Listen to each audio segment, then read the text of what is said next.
Oh, hello. It's a lovely shade of matte grey you had there, Leonard. Yes, isn't it just? Hopefully that's a bit... Oh.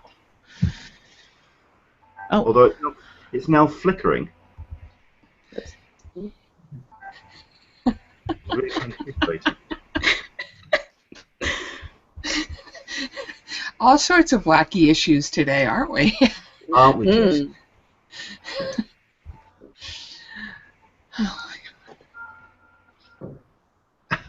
And now it's just not working at all. There comes a point when you just have to laugh. Oh, yeah. We've come to that point now. Are we live? Yes, we are, Craig. Thanks for joining us. We're having a few technical issues that we're trying to overcome. Don't even try it, Leonard. Well, is it working now? Now, for the moment, till it goes gray again. Fair enough.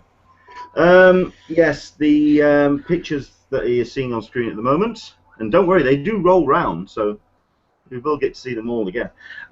These are pictures that have been sent in to pics@anenglishmaninsandiego.com. All of the people who get pictures in and put on the screen now are eligible of a limited edition T-shirt as produced and designed by Dark Bunny Tees. They've been very, very generous, and we'll talk about that in a minute because they're being very, very kind to us at the moment. Some great shots, including this one from Michael, who's one of our guests today. I do like this cosplayer picture, Mike. I think it's gorgeous. Thank you. Really, guys? Yeah, I like that shot. And there's also the picture he took of Jim Lee and Frank Miller and... I'm trying to recognise the three in the middle. Is that Brian Azarillo in the middle? I think it is. Yeah. Yeah. So yeah, all these pictures up for the T-shirts, which we're going to be distributing close to Comic-Con. Designed by Dark Bunny Tees. Especially for me, which still blows my mind. Is it going to have your face on it? Because nobody wants to wear those. I'll never get rid of them. Just wanted to check. Thank you. Hey, Alyssa, I'm still trying my best to sort out a Daredevil satchel for you. Oh, that's okay. That's fine. No worries. That's... So, with 2 minutes to go, if you'd like to go to your social medias, if you're watching us or however you're joining us today, spread the word. Let everyone know that we're here as a community that talk about Comic-Con each and every Sunday. You can, of course, watch us on Google Plus if you're I don't know, a masochist. You can go to YouTube and watch us on there. Any way that it takes for you to come and join us, we love to have you along each and every Sunday.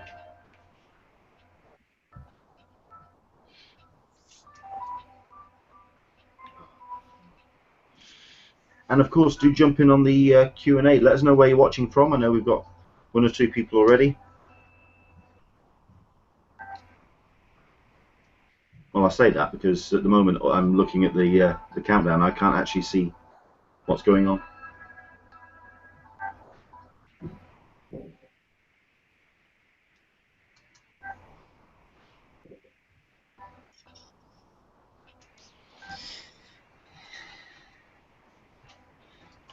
Rather frustratingly, I haven't got the volume up, so you can't actually hear the delightful countdown music.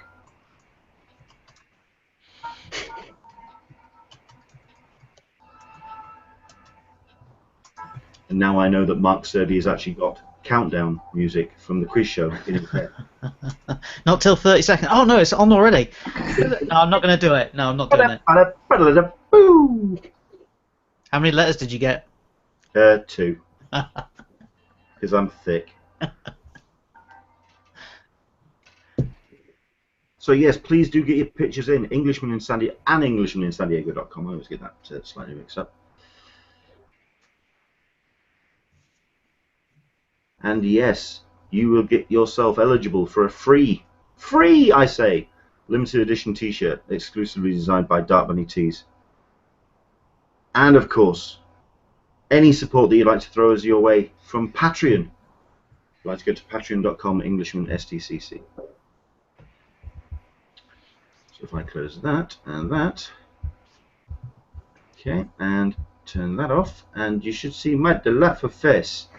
Hello. Hello. Right. Welcome to Talking Comic-Con, a cup of tea with an Englishman in San Diego. My name is Leonard Sultana. It is the 22nd of May, 2016, which means this is our 40th episode of this particular run of Hangouts between 2015 and 2016. Those naysayers that said we wouldn't get past 4 of these. I shake my finger at you, sir, or madam. 59 days to Comic-Con Day 1, 58 if you count preview night, 8 weeks and 3 days to go. And as someone turned around and said, it's just starting to roll on now, it's starting to get serious. But I think we've been saying that for about 5-6 weeks now. I do think that we're going to start now getting things from CCI in terms of the T-shirts. I think that we're now at that time when the and maybe some announcements. Say what? And maybe some announcements. You got an announcement. Well, I think we've had a big enough announcement for this week. We'll talk about that in a second. First things first, let's do our supporter and our sponsor, Dark Bunny Tees. We are going to be running a competition from this week onward. And the way that we're going to be doing it is not how we've done it in the past. We're not going to be giving away a T-shirt at the end of this Hangout. We're going to be giving a T-shirt away in 24 hours. The reason being, because there's a couple of hoops you have to jump through now. If you want to get yourself a free, it's free, Dark Bunny Tees T-shirt delivered worldwide. What we need you to do is head to your social medias, any of your social medias, because we will be checking. And you need to be using the hashtag #GimmeMyDarkBunnyT. Oh, sorry, #GimmeMyDBT. Get it right. Gimme, that's GIMMEMYDBT. #GimmeMyDBT. Okay? But what we want you to do is go to darkbunnytees.com and pick your favorite shirt. That's right, we're not giving away a specific shirt this week. We're giving away the shirt you want. Go to darkbunnytees.com, pick your favorite shirt, and tweet using #GimmeMyDBT which shirt you'd like and why. Okay? So you've got the entire DBT catalog to go through, and if you go through darkbunnytees.com, you'll see they've got some incredible shirts. Do check them out. Okay? So that's #GimmeMyDBT. Use the hashtag and choose your favorite shirt from darkbunnytees.com. Okay, we have ourselves 4 fantastic guests joining us today, including one I've been trying to get on a couple of weeks, but she's been busy. But it's good to see that she's joined us this week. It's fantastic. First things first, my regular partner in crime, Alyssa Franks from the Friends of CC Forum. Hello, Alyssa. How are you, Leonard? I heard you've had a busy week. It's been a frantic weekend, yes. But enough about me. How's your week been? We are looking forward to ticket sales. Oh my God, ticket sales, ticket sales, ticket sales. Reed Pop is doing the sales. We got one on Wednesday. Then we got the Funko one the following Wednesday. They're dropping stuff. Wait, when's that Funko one again? Yes, the first. Longtime viewers will know that yes, I do have a bit of egg on my face, and you know, all of my dates need to be taken and double checked with a grain of salt.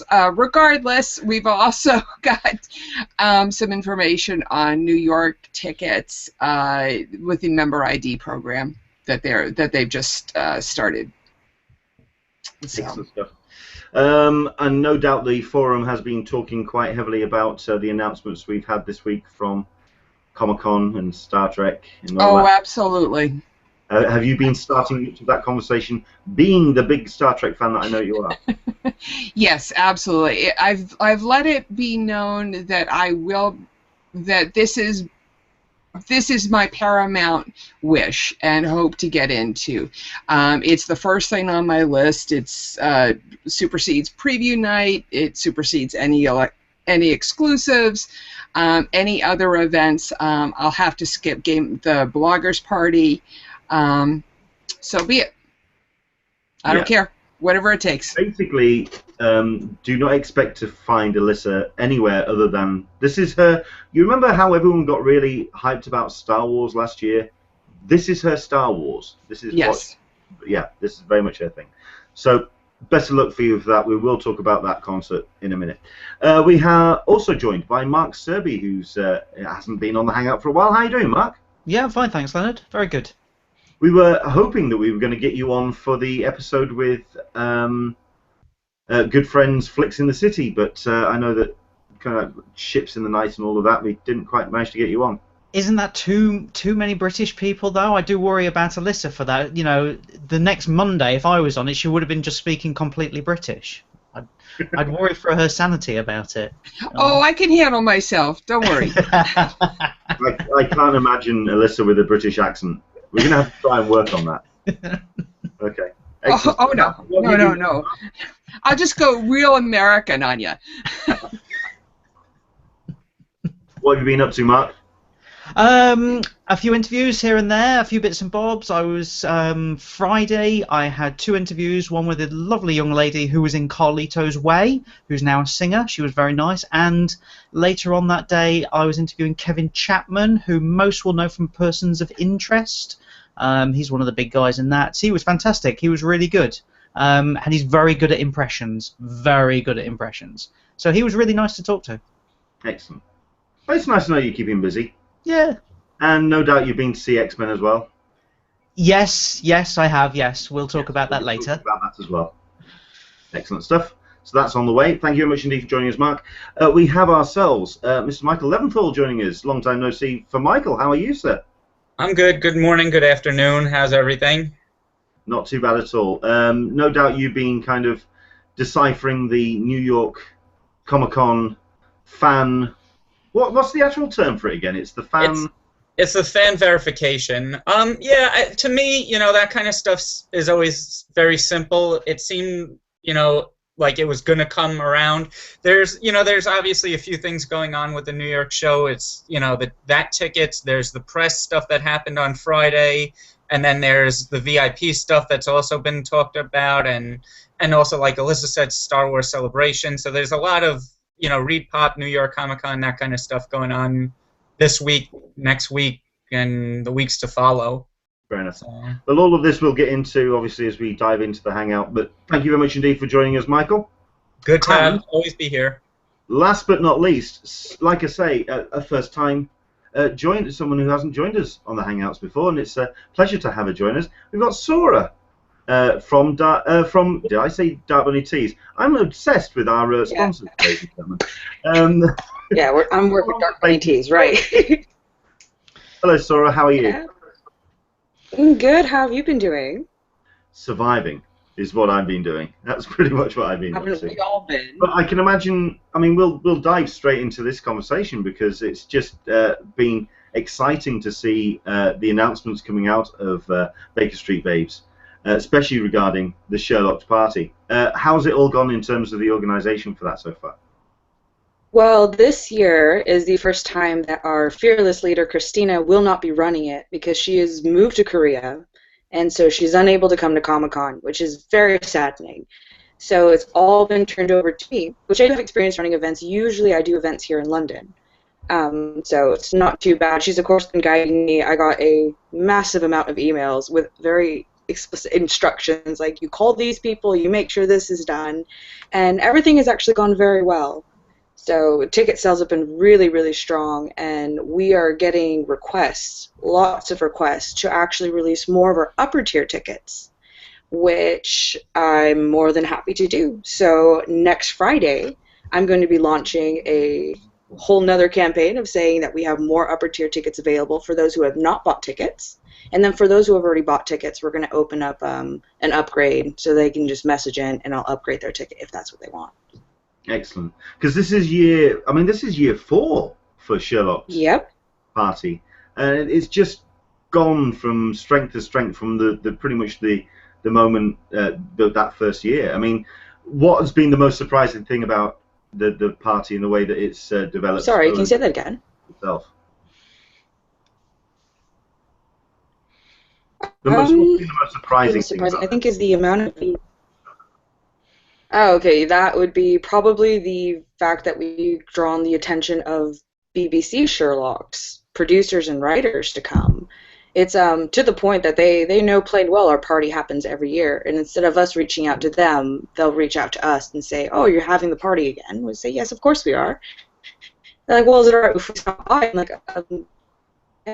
"You're more than welcome." So last year we had Sue, Stephen, and their son, which was very, very pleasant. And they came in there, they did a live Q&A and everything, and I guess it was the first time their son has ever done any Q&A, which was very, very fun. And he was a bit shy, but we got him to talk, and everyone really, really enjoyed it.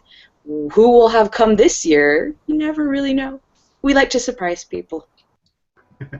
I mean, I know that first year, I mean, was that a total out of the blue? Because you had Stephen Moffat and a couple of the other guys show up. I mean, was that completely out of the blue? You'd organised the party. You'd kind of let them know that it was coming. Did they just walk in off the street, as it were? Kind of. Christina just got a message from Sue saying, "Oh, we're going to come by." So we didn't, at that time, we didn't have any sort of security plan, any VIP plan, nothing. So he literally, they just walked right in. And it was a bit like, it was like watching piranhas go after a piece of meat, because you're essentially throwing in these grand creators, and all you saw was, it was like whiplash. They would walk by and people would swivel their head around, and then it was just this massive group of people closing in on them. And it was to the point that they were unable really to walk much. They would take 2 steps and the crowd would just follow them like that. So it was a bit horrific. Since then, that's like one of the first things we do. We make sure we have a VIP plan to prevent that from happening again.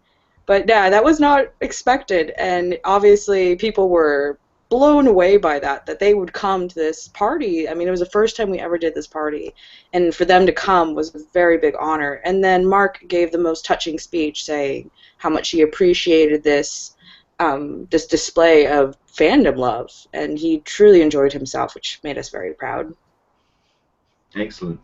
I mean, I think the question for myself when it comes to this kind of event is the fact that you're organising a party inside an already, an epic celebration of fandom, which takes over the entire city. I mean, what's it kind of involved to kind of get a venue and get something organised like this, when you have to kind of like corral, especially when you're trying to enjoy your con yourself? I mean, what's your priority? Do you balance between the two? Yeah, a lot of it is, I mean, unfortunately, Friday, the day that our event happens, it's like we can't really do anything. It doesn't matter what panel is on. I can't go to it because my priority is going to be this party, because obviously we have a lot of money gone into it. We have obligations and everything, and we do have some of our volunteers and our fellow people who help run this that will be like, well, there's a Game of Thrones panel happening. We're like, well, that's great, but you're not going to it. You need to be over here. And they will beg and plead, and we really try to work with it, but the truth is, those who are at the top of it, like Christine and I, when we're really pushing it through, we can't do anything. Our complete devotion is to that party, and when the party is over, we go out for a drink and we enjoy ourselves for the rest of the weekend. When did you feel that it just turned into that massive monster of an event? I mean, was it from that first year? No, the first year was actually quite nice, and then came the second year, and well, you guys want to do this again, and there we went, and we did it again, and it was a great hit. And then the next year came, and it's always become a question do you guys want to do it this year? It's yeah, let's keep going, and it just seems to get bigger and bigger. The first year we only had about 300 attendees. Last year we had over 500. And we've expanded over from, we had a much smaller venue the first time around. Now we're at the library, the San Diego Library, with that gorgeous view. It's a nice panorama view of the whole city.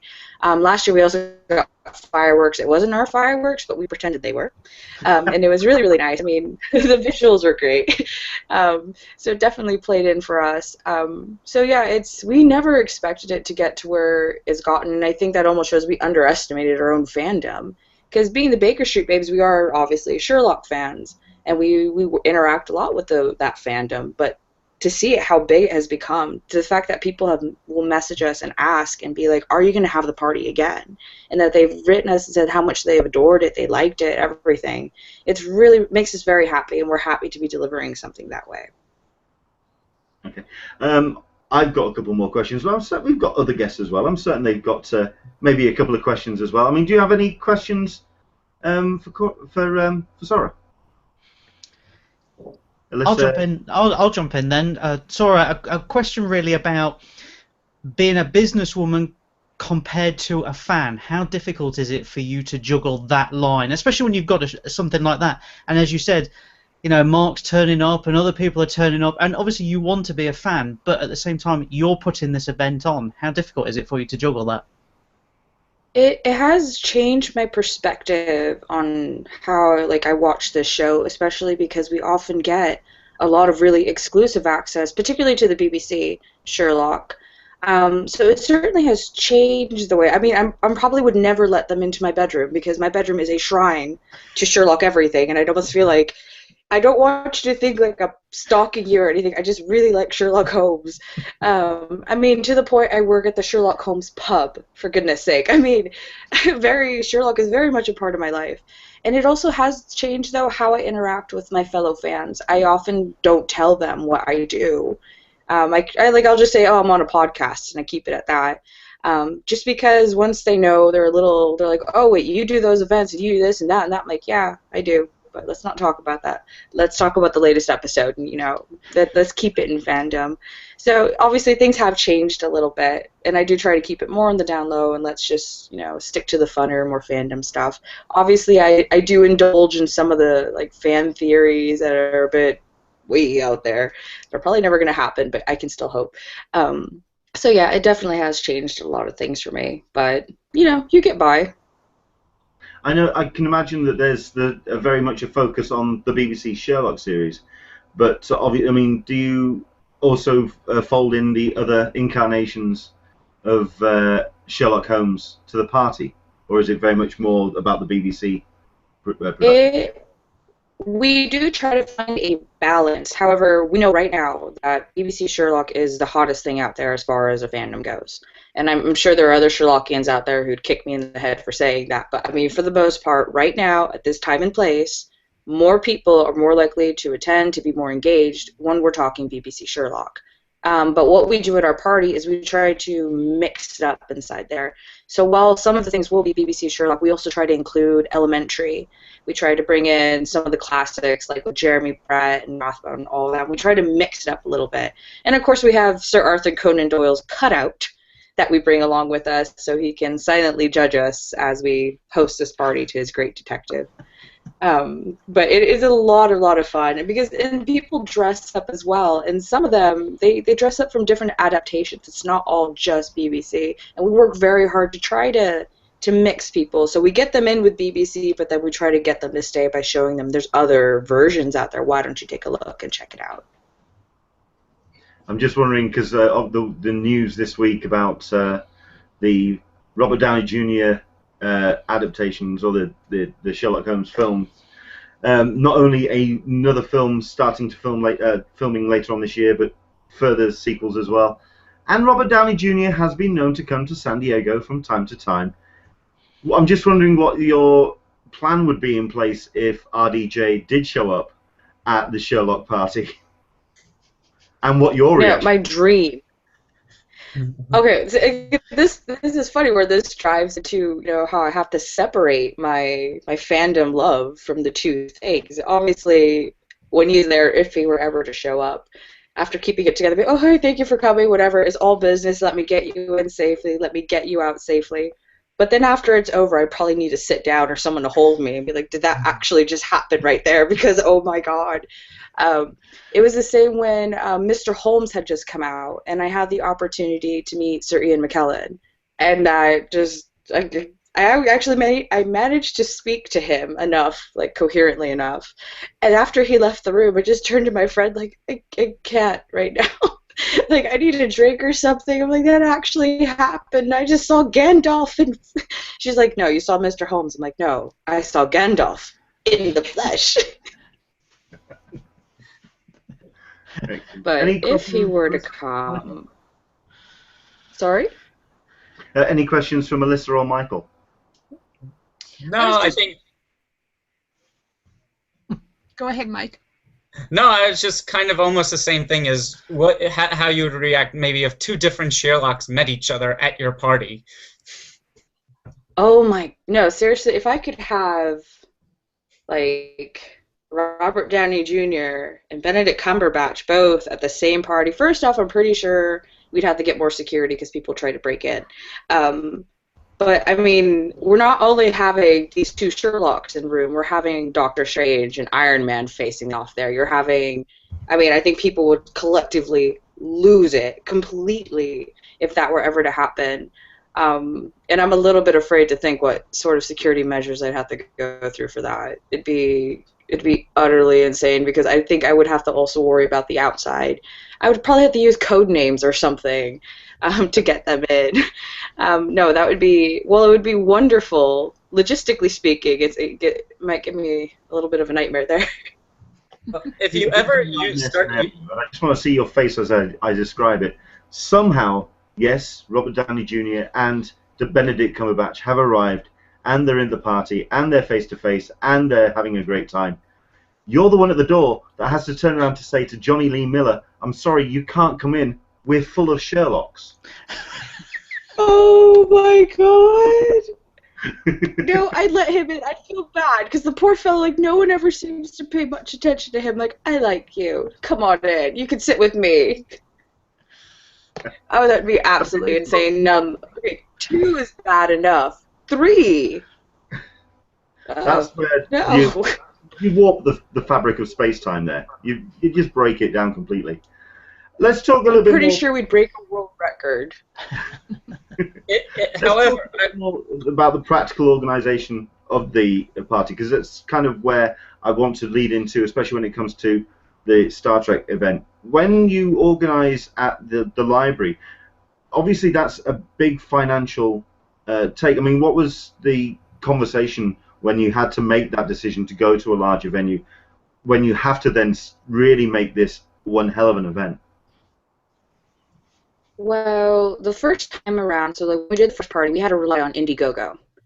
And that was mostly to get the attention about the event, let people know. The second time, when we decided we need to go to a bigger venue, it became a matter of who has connections, do you know any place we could go, do you have a friend who might help us out, stuff like that. And then we talked finances, and it was a bit of a risk, but we kind of banked on the hope that raising ticket prices and the popularity of our event returning would hopefully coast us straight through.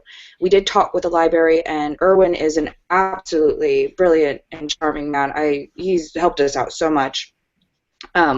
He was able to work it out with us to be able to afford it. He worked with our budget. We talked the hours. We told him the sort of things that we had in mind, and the both of us, we all just came together and we began to put this event together. And then we definitely began to look out for sponsors, just people who, in exchange for social media exposure or for passing out leaflets, passing out charms, whatever, promoting their products, it would help, get our party going, and we just carried on from there. So with the combination, we usually sell the tickets, and then after we have ticket sales done, we take that money, pay for our venue, and then it becomes just a checklist of, did we buy this, did we check this, did we rent out this, is catering coming, do we have the bar coming, and it kind of like just keeps on going. It's very, very quick. So once those ticket sales go, for us, the team organizing it, it's just go, and there's no stopping whatsoever. Yeah, because I've heard and seen the hangouts with the SDCC blog with their Enchantment Under the Sea SDCC party, and they organise it in a dedicated venue last year, and every time you hear them talk about it, it's a case of we couldn't talk about anything else. We had to talk about the party. It was just all about that, and I can imagine the focus gets a bit. I can imagine it gets very intense within the Baker Street Babes.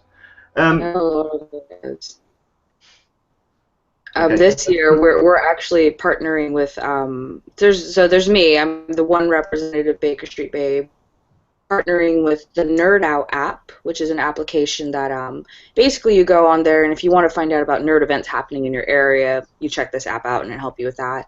We have a Sherlock group from DC helping us out as well, and then we might have some really, really, really cool sponsors, one of which may potentially be giving us some information that people have really been waiting for. So you'll just have to wait for the party. It's going to be very, very big, and I'm really excited for what's happening this coming year. Cool.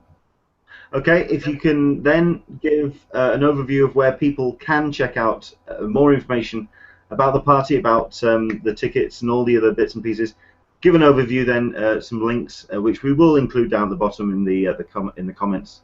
Okay. Just an overview of the party then. So for right now, as I said, next Friday, if you have not bought a ticket and you want upper tier tickets, and these tickets meaning those are the ones that come with T-shirts, with charms, with prints, they go up in tiers. The most expensive one being the Arthur Conan Doyle. I am actually going to open 3 more of those ones. They're coming with hand-painted mugs, I'm silk screening these T-shirts. We're opening up all of these things for people who have not bought their ticket. And if you have bought your ticket, we're also going to be opening up another area there where you want to upgrade, then you're going to have the opportunity to do that. The party is going to be on the 22nd of July. We're starting at 7:30 on the dot. There will be food, there'll be drinks, there'll be lots of partying, live entertainment. Hopefully some really cool guests that the people will enjoy when they see them.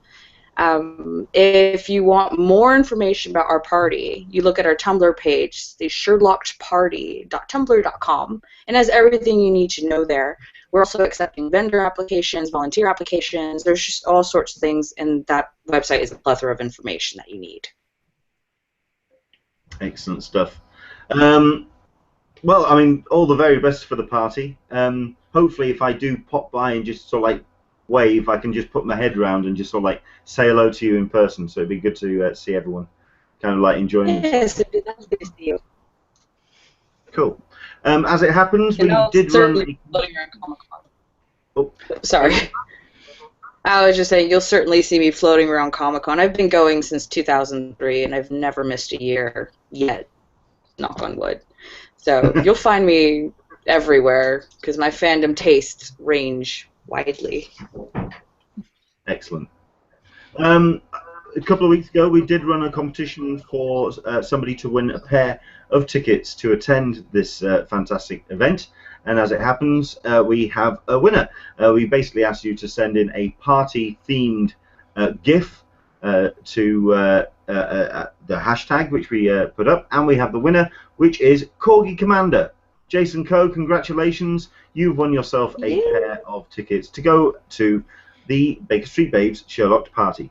Congratulations. We'll get in contact with you, get some details, but congratulations, Jason. You're a winner. Excellent stuff.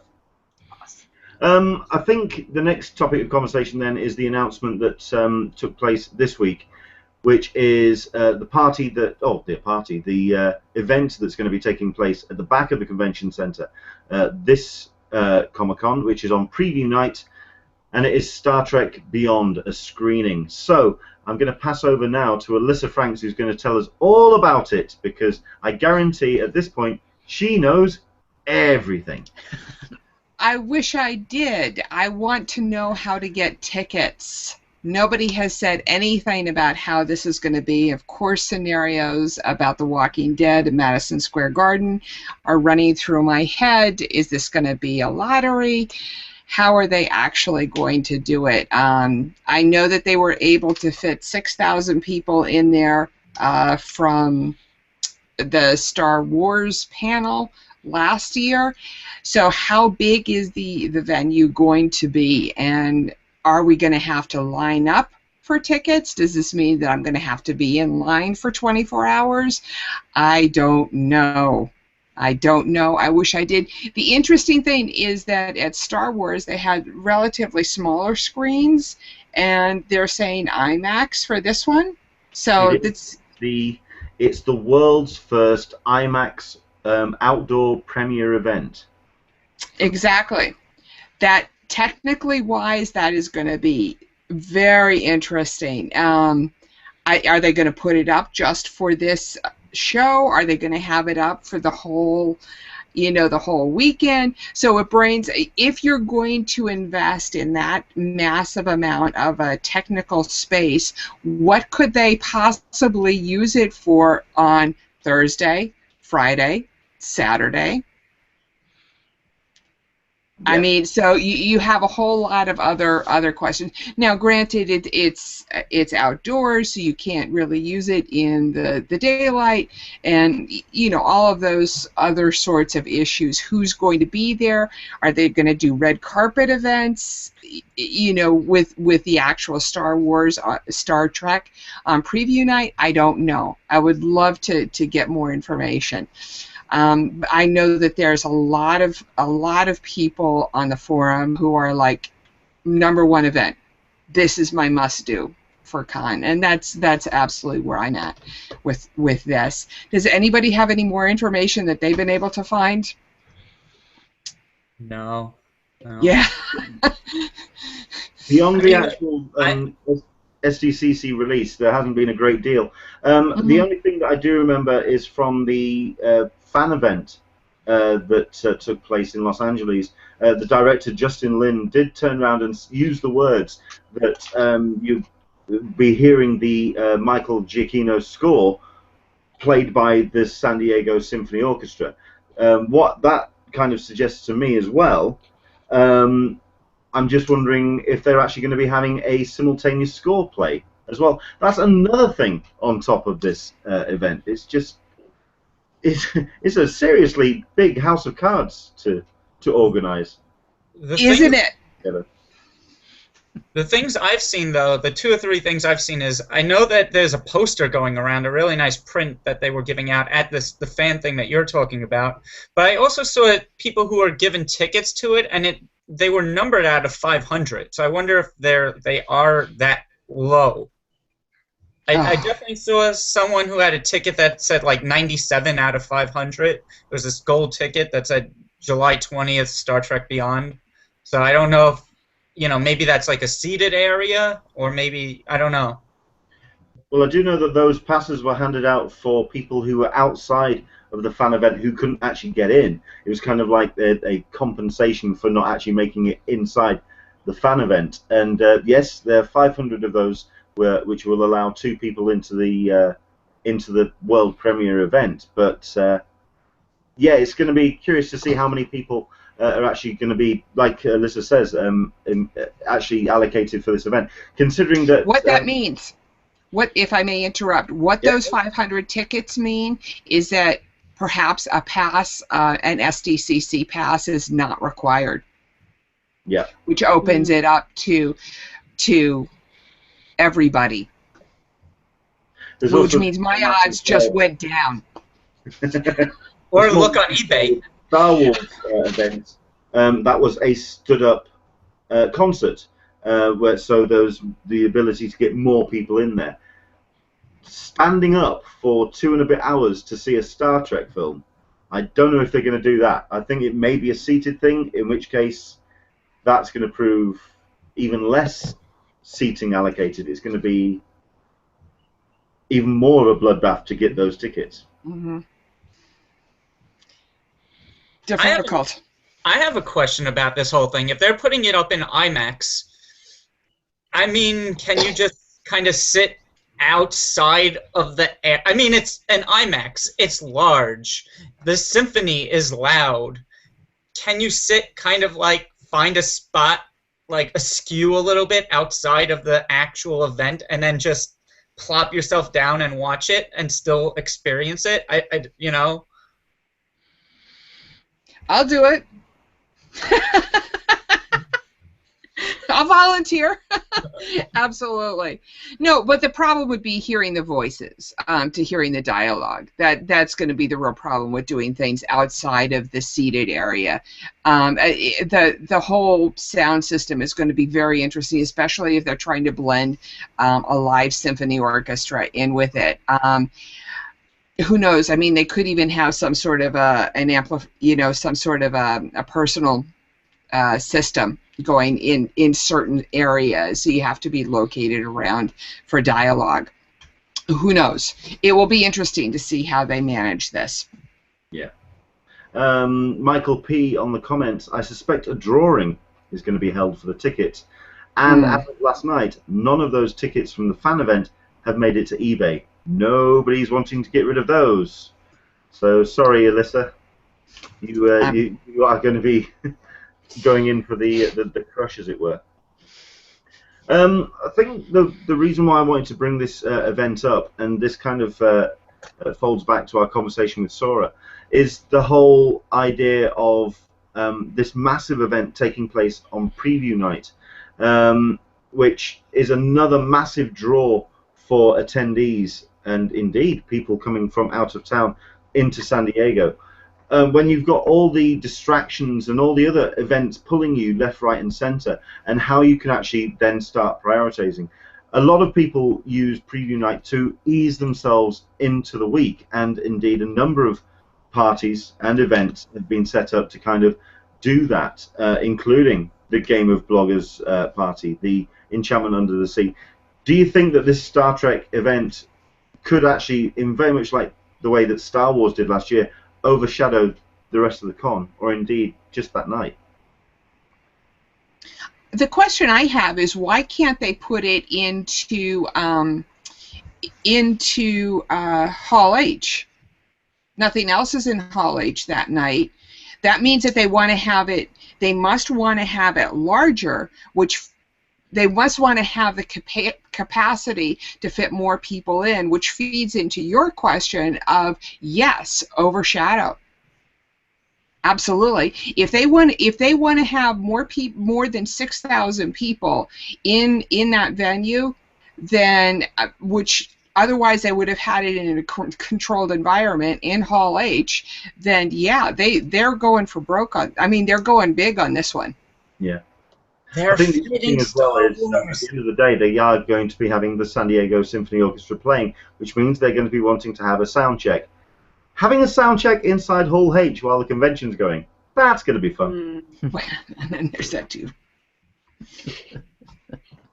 So, yeah, I mean, I'd love to know from people who are watching, what's your take on this event? Is it something that you're going to be trying out for? Are you going to be trying to get tickets for? Or is it something that you just think, that's just too much of a monster, I'm just going to enjoy my own events? Do let us know. Jump in on the Q&A and let us know what your thoughts are on that. I mean, Mark, what have you saw the trailer, I think, as much as I have at this point. What's your thoughts on I mean, not only that, but the film is actually out 2 days later.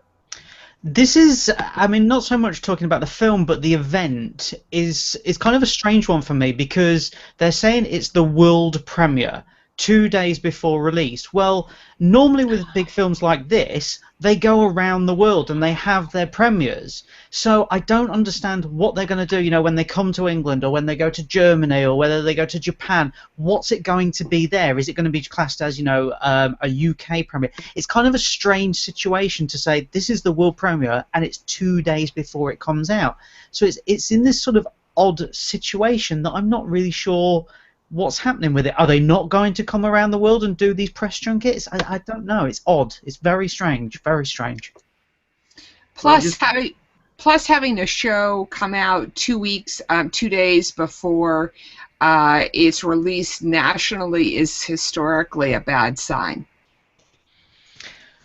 Well, yeah, I think 9 times out of 10 you're right, Alyssa. Yeah, it is. But then at the same time, if they can contain it, I get the feeling that maybe they will do screenings around the world, but people will have to sign embargoes to say you cannot release your reviews until it's premiered in San Diego, which is fine. You know, that's not to say it's a bad film. But 2 days before does seem a little bit like, quick, we'll shoehorn it in here. This is a good idea. I am wondering how long they've been planning this. I have an answer to that. Oh. Since Star Wars did their outdoor concert last year. Yeah. Yeah.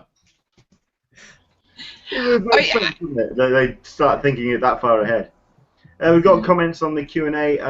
This is Ian O'Hara. I'm going to try, but if I can't get tickets, I'm going to wait 2 days for Star Trek in theatres. That's fair enough.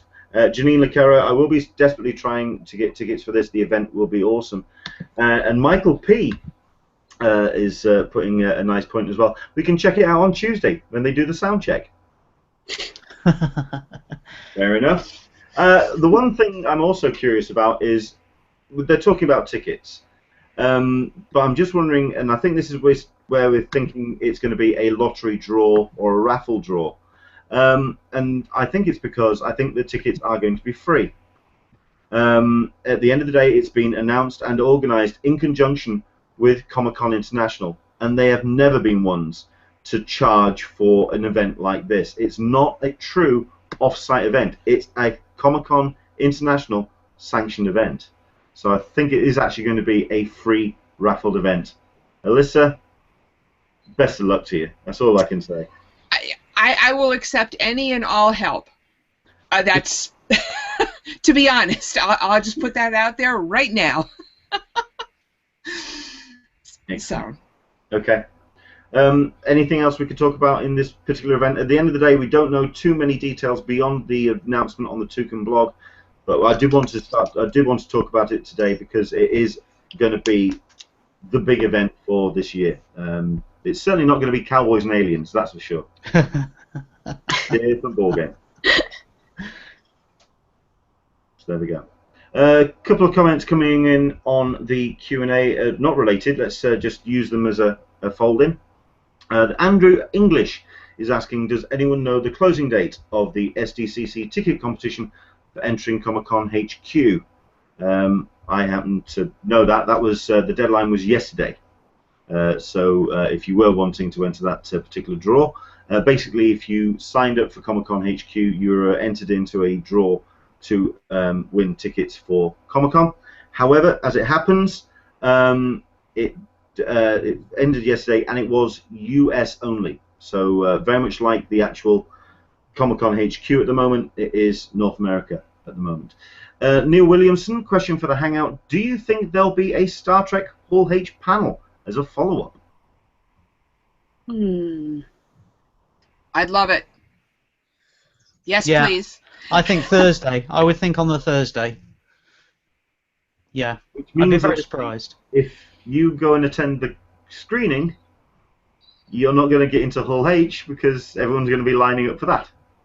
I don't mind spreading it out. That'd be good. That actually would be the one panel that actually might get me back into the Hall H line. Maybe. I don't know. Yeah, you never forget your Hall H experiences, ever. Nothing like camping on the wet, moist grass all night long with bugs crawling on you.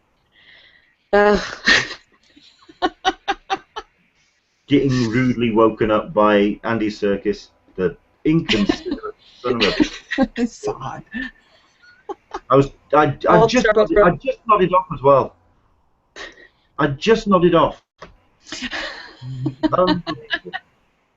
You want madness? One year I did Hall H. I don't know, why did we do it? I forgot what panels are on. It's a blur by this point. Did Hall H lines, and we camped out overnight, saw our panel, got our stuff, and went straight over to go put on the Sherlock event. I don't think I've ever been more exhausted in my entire life. That was... And I'm just there running around with the duvet that I brought out with me to lay on the grass. It was absolutely insane. All for that wristband. Hi.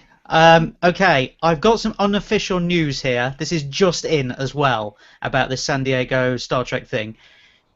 It's probably going to be a ballot. Somebody has just told me that. Somebody who has tickets has just told me this. Don't take it as 100% unofficial, 100% official, but it's probably going to be a ballot, and he thinks it will be announced soon. For us American folk, you mean a lottery? Yeah, you know, one of those, Alyssa, one of those. You know what I Okay, mean. just checking. I just had to do the translation because, you know, a ballot is like voting for us. So I just wanted to make it clear because Yes, you do have folks that's true, watching yes. for both sides. Okay, I'll re-edit. It's going to be a lottery, and it should be announced soon. That is what I've just been told. No surprise. Yeah. No So surprise yes, there. you can enter your ballot to then line up on the pavement next to the rubbish bins, alongside the aluminium railings. No. I just hope that if it is a lottery, if we do have to line up, that we have the assurance that the lineup will be worthwhile. Nothing's worse than lining up for a god-awful long time and then not getting in. So that's as long as there's, yes, you've got a ticket, you can line up whenever you want, that's fine. Fair enough. Okay, let's move on to our next topic then, and it kind of leads into tickets and lining up for tickets and getting tickets organised, which you don't have to line up for anymore because, yes, New York City Comic Con tickets and the fan verification system was introduced weekend last. As it happens, we will be having a conversation with Mike Armstrong from New York Comic Con very soon indeed. They are organising some other bits and pieces in the background at the moment, but let's go over to Mike Leventhal, who's now going to kind of talk us through what exactly it is to get a New York City Comic Con ticket in 2016. Michael? Well, I'll be honest with you. Actually, I haven't signed up yet, but basically what it is New York Comic Con has kind of gone the San Diego Comic Con route, and they're making you create almost like a member ID, essentially a member ID. So you have to sign up and then go through a verification process. I've heard it's very simple. It's just simple questions. You know, what are your, you know, they ask a few what are your interest questions, but then they also get your personal information like phone number, address, and whatnot, and then they just it creates a unique ID for you. So that way, when the ticket sales go on sale, we're assuming late June because this verification opened up on Friday the 20th and it closes the 13th of June. So I'm assuming maybe about 2 weeks after, a week or two after that, is when the ticket sales would be. Just, you know, it's a guess, but whatever. Yeah, so, and the way it will work is it'll be a little very similar to San Diego in that when you get into when you get to the front of whatever it is, I'm not sure if it's going to be a queue or whatever, but when you get to the front, you could buy up to 12 tickets. You could buy no more than 4 of one specific type of ticket and up to 12 tickets. So if, let's say, you had a big group, you could buy 4 4-day passes, 4 3-day passes, and then 4 of a single-day pass, but no more than 12. The problem is you'll also need the email address of your other parties that have signed up for their fan verification. So it's a kind of way to make sure that people who have signed up are the only people who could buy tickets. They haven't introduced like a true member ID. There isn't like a code set up for this, is there? It's more just determined to your email address. Yes. No. Well, I haven't gone through it yet, so I'm not 100% sure. But my impression is, huh? I have. Go, Alyssa, then. Well, no, fill in the blanks once I'm done. But they require that a verification code be sent to your cell phone. So they have the tie-in between your cell phone number and your email address. So to my mind, that may significantly limit any extra emails you're interested in making because they're all tied to your one cell phone number. I agree. That was actually one of my few points I was going to make about this verification system that I felt is a bit odd, is that they only have one way to sign up, as in you have to provide your cell phone to get this code. And my 2 or 3 concerns about that were, well, first off, what if you don't have a cell phone, or if you're someone who just doesn't want to share your cell phone? I feel that there should have been at least one alternative method to create an ID. I just find it odd that it's just like, this is the only way, you know? And I also, and I could be wrong, I have to go in again.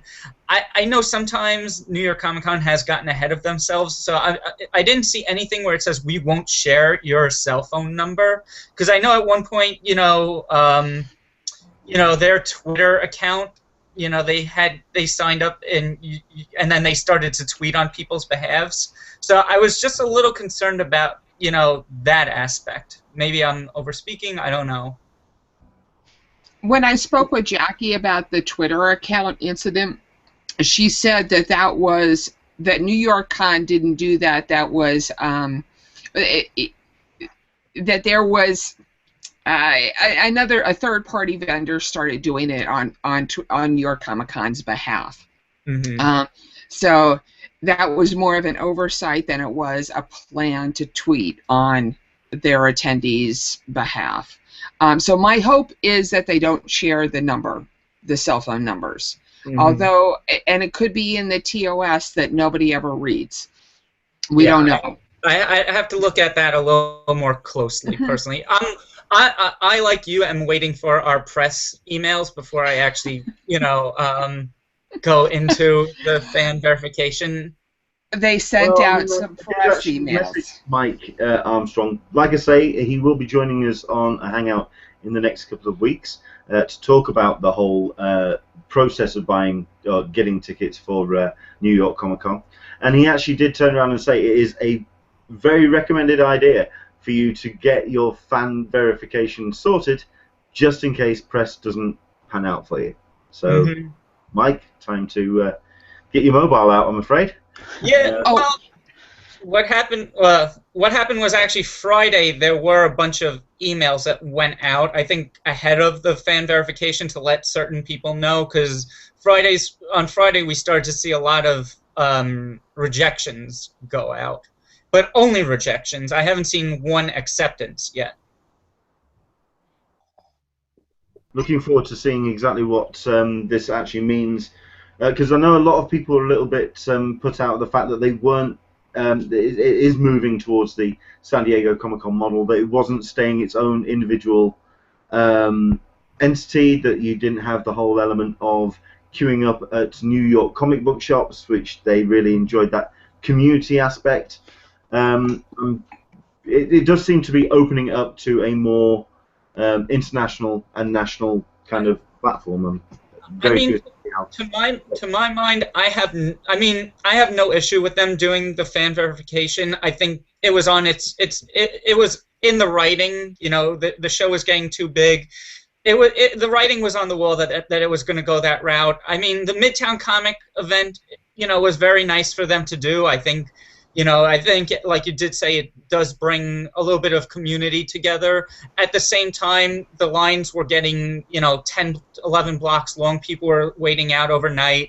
And then that's still also, once they sold those tickets, people had those tickets in hand. And their whole,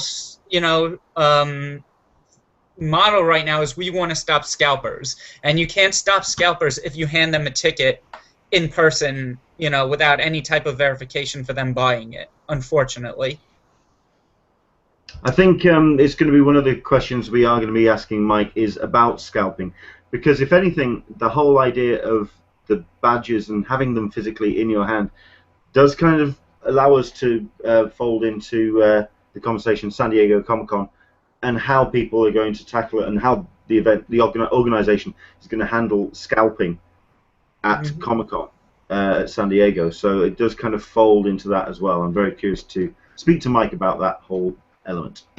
And just to bring into everybody else's focus, yes, we're all used to camping out overnight, but the problem, it's a very different thing camping out in New York City overnight in October versus July in San Diego on the grass. So that's, there's just a whole nother level of security issues that, I mean, I think nothing of throwing down a sleeping bag in San Diego, but in New York City by myself, not so much. Yeah. I was going to reintroduce Sora back into the conversation and ask if New York Comic Con is something on your agenda, but I know you're based in the UK as well, so. Yeah, I am. Would we ever go to New York? We do an event in New York, believe it or not. And that's our daintiest bee, or we have different things each year, but it's the daintiest thing in a bonnet. But we usually center that around BSI weekend, which is its own thing in January. But we have played with the idea of potentially doing something in New York because a lot of babes are in New York. But I mean, it'd be horrible for me. I'm in uni. There's no way I go, at that time. It would be preferable if it was in July, but then there's Comic-Con, and I'm sorry, I never missed San Diego Comic-Con. Fair enough. Okay, is there anything else that you want to tackle, Michael and Alyssa, when it comes to New York Comic Con? Anything else you want to add? No, the only other thing is obviously the decision that, and I'll be honest, I think a lot of people are a little upset. I mean, they got rid of the VIP option for this year. I think, me having had a VIP the last couple of years, obviously it upsets me. I can only say I felt it was the wrong decision. They feel differently. Not much. I mean, that's just my last comment on it. I mean, what can you say about it? I think what's going to be interesting is whether or not they haven't announced the Star Wars Celebration Orlando ticket brackets yet. And I think it's going to be very interesting to see what kind of brackets they announce for that, because the Star Trek 50th that they're doing on Memorial Day weekend at the end of the summer had like a $400 VIP ticket. So if we don't have a lot of brackets for the Star Wars Celebration, or they cut out VIP tickets entirely for that, it will give us an idea about where ReedPop is trending with the entire VIP program across the board in all of its shows, which I think is...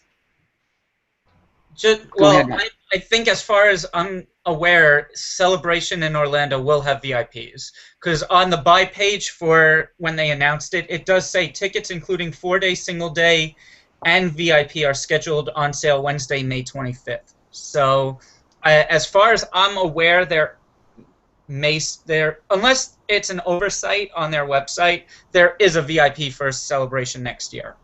Well, technically, there's a VIP for Star Trek, too. It's just $400. Mm-hmm.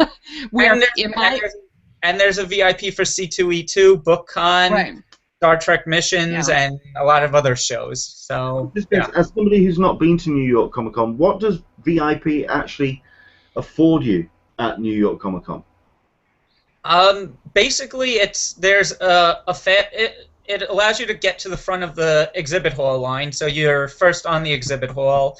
Alyssa's favorite thing is the lounge with the coat check area, so you get like a little area to like kind of sit down and calm yourself and check your stuff during the day.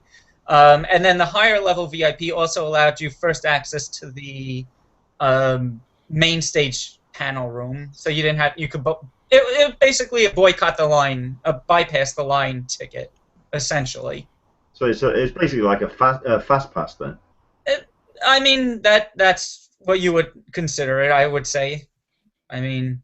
No, you prefer to call yourself a VIP, Michael. I do. Fair enough. Fast pass with a lounge. Excellent. Well, like I say, we will be having a conversation with Mike Armstrong very soon indeed. I can announce that they are preparing a video which will talk you through the fan verification process, and I believe it's also going to take a look at some of the process to actually buy your badges as well, or your tickets. That is currently in production, and hopefully in the next week or so they're going to get that out and about. Shortly after that video is released, Mike's going to come on and talk about the ins and outs of buying tickets for New York Comic Con. Looking forward to that. Do keep an eye on Englishman SDCC for news on that. Okay, wrap things up then with a very quick chat about a film that came out last week.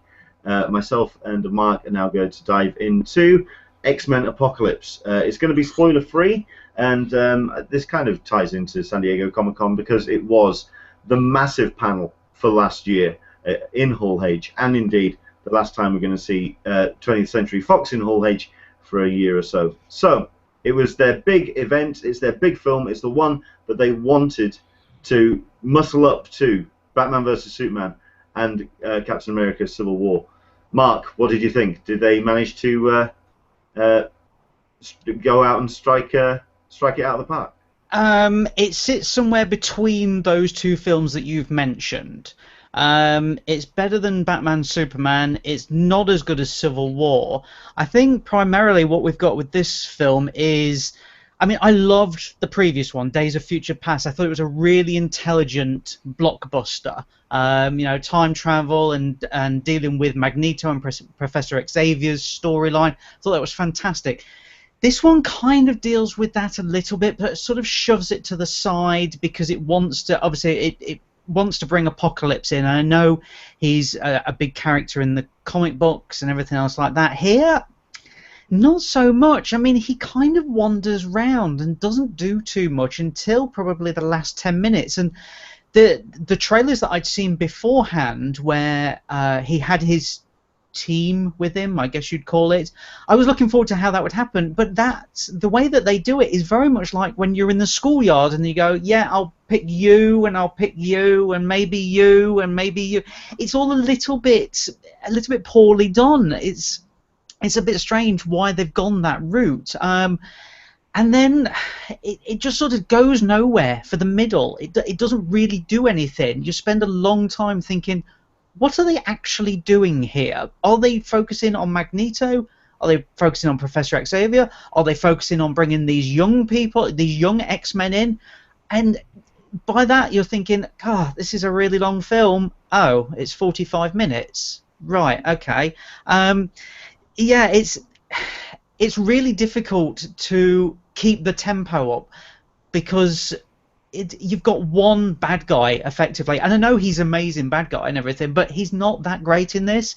He's just a person in a suit, and it's a bit boring. It's a great finale. I really enjoyed the finale because it does pick up then, and it is kind of like that sequence in Civil War where it's, you know, whoa, we're just going to do this, and it was like, hey, that's cool. That's really cool. I like it.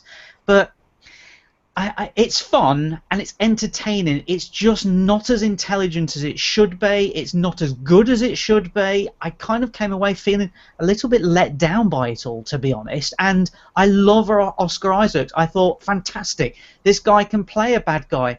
He's got nothing to do. Nothing. It's a shame. It's a real shame. You know, I'm putting it down quite a bit, actually. I enjoyed it, but do I want to go and see it again?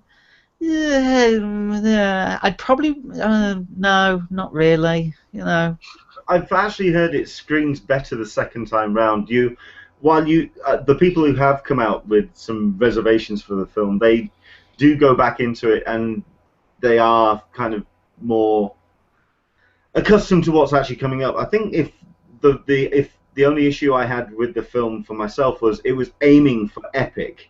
It was aiming for that kind of the what we've had with the films, the other big superhero films from this year. It was aiming for epic with the capital E, and it doesn't quite make it because we no spoilers, but we do have a scene where we have the characters literally standing around waiting for the plot to happen. That's amazing. Which is rather upsetting. Admittedly, while they are standing around, the showcase moment of the entire film, which quite frankly if I'd have just seen this section alone, without the rest of the film, I'd have gone to have seen just the sequence, and it is the return of Quicksilver on screen.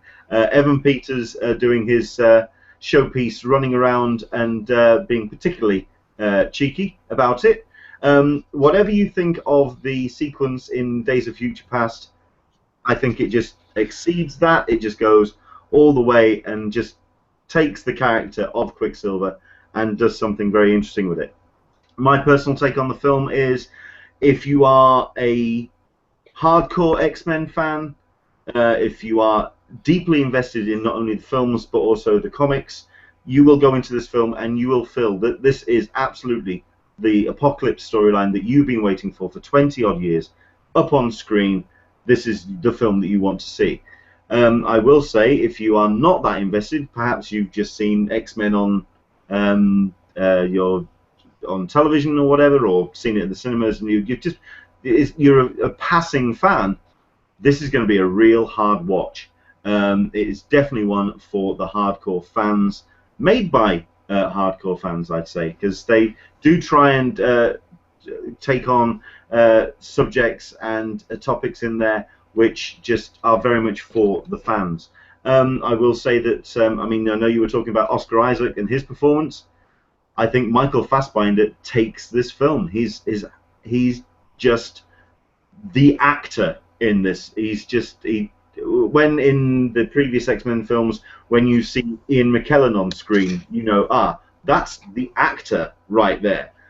This is Michael Fassbender doing the actor bit, and there's some bits about in his character which are just heart-wrenching. Sorry, Sorry, Leonard, just wanted to bring one other thing up. The film does feel like a stepping stone because it brings in a lot of new X-Men, and it does feel like they've gone, right, okay, to continue the franchise, we've got to bring these new people in because we can't keep relying on Fassbender and McAvoy and everybody else. So here's some new people, and we start to see the change. So maybe in 5 or 6 years, when we've seen a couple more, we're going to say, okay, it wasn't that great, but it needed to happen to move on to the next level for the franchise to continue, which I'm perfectly fine with. It just needed to do it in a better way. I'll go along with that. And I'll also just sum up my feelings on the film by saying they wasted Jubilee. Yep. They wasted a perfectly fan-favourite character. In very much as if you thought that they ruined Rogue in previous years, they've done it again. Sorry. That was my take on it. Sum it all up, if you can give it a mark out of, say, 10, how many Snosberries, Mark? 5, maybe. I don't know. Yeah, 5. Okay. I have a question. But then again, I was a fan of the comics. Admittedly, I didn't actually know this storyline, the Apocalypse storyline. I was more the back end of the run. But no, I enjoyed it. Will I go back and see it again? More than likely. If anything, just for the Quicksilver sequence, because that just blew me away. Couple of comments. Andrew English does remind you, as always, if you are going to see a Marvel film with Marvel in the opening credits, if you leave before the end of the credits, you're a monkey. Yeah. There you go. That's my take on that. There's only one film which doesn't have a post-credit sequence, and that's Age of Ultron. And boy, didn't it feel naked without it.